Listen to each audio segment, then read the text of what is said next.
नमस्कार. या आधीच्या व्हिडिओमध्ये शुक्ल पक्षातल्या प्रतिपदेपासून पौर्णिमेपर्यंत प्रत्येक तिथीची काही जी नामवैशिष्ट्ये होती ते व्हिडिओ आपण बघितलेत. यानंतर कृष्ण पक्षातल्या प्रतिपदेपासून अमावस्येपर्यंतच्या तिथींची काही नामवैशिष्ट्ये आहेत ती या व्हिडिओमधून मी आपल्याला ऐकवणार आहे. शुक्ल पक्षातल्या प्रतिपदेपासून पौर्णिमेपर्यंत नामवैशिष्ट्य त्या तिथींची ह्या अगोदरच्या व्हिडिओमध्ये आपल्याला मी ऐकवली आहेत. आता ह्या व्हिडिओमध्ये बघूया कृष्ण पक्ष किंवा वद्य पक्ष म्हटलेला आहे त्यातल्या प्रतिपदेपासूनच्या प्रत्येक महिन्याच्या तिथीची काही नामवैशिष्ट्य.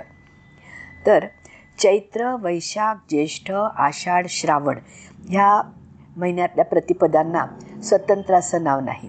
भाद्रपद महिन्यामध्ये कृष्ण पक्षातली प्रतिपदा ही महालय आरंभ किंवा पितृपक्ष, पितृपंधरवड्याला सुरुवात होते. नंतर अश्विन, कार्तिक, मार्गशीर्ष आणि पौष ह्या महिन्यांनाही प्रतिपदेला स्वतंत्र वेगळी नावं नाहीत. पण माघ महिन्यातली प्रतिपदा मात्र गुरुप्रतिपदा म्हणून ओळखली जाते.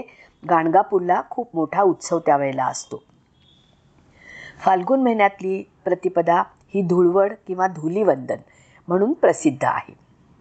यानंतर द्वितीया तिथीबद्दल सांगायचं तर चैत्र महिन्यापासनं माघ महिन्यापर्यंत त्याला वेगळी अशी कुठली स्वतंत्र नावं नाहीत.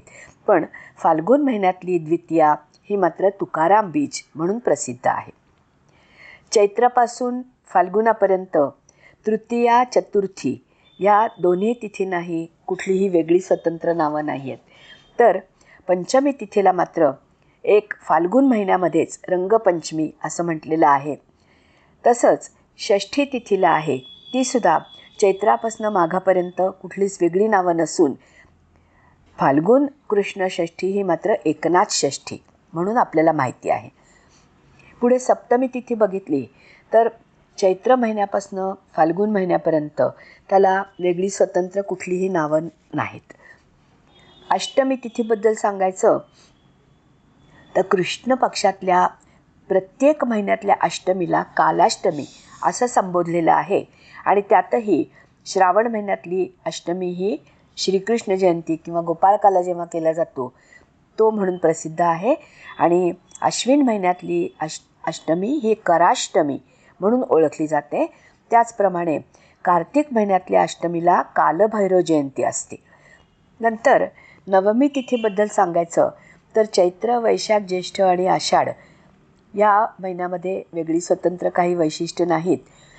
गोपाळकालाही अष्टमीच्या दिवशी दुसऱ्या दिवशी नवमीलाच केला जातो. त्याच्यानंतर भाद्रपद महिन्यामध्ये जो पक्ष पंधरवडा असतो त्यातली नवमी ही तिथी ही अविधवा नवमी म्हणून नियुक्त केलेली आहे.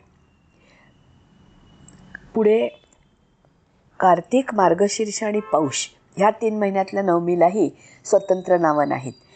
माघ महिन्यातली नवमी ही रामदास नवमी म्हणून प्रसिद्ध आहे.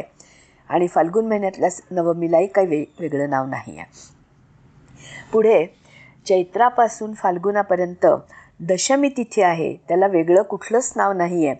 आणि एकादशीच्या बद्दल वैशिष्ट्य मी वेगळ्या व्हिडिओमध्ये सांगणार आहे.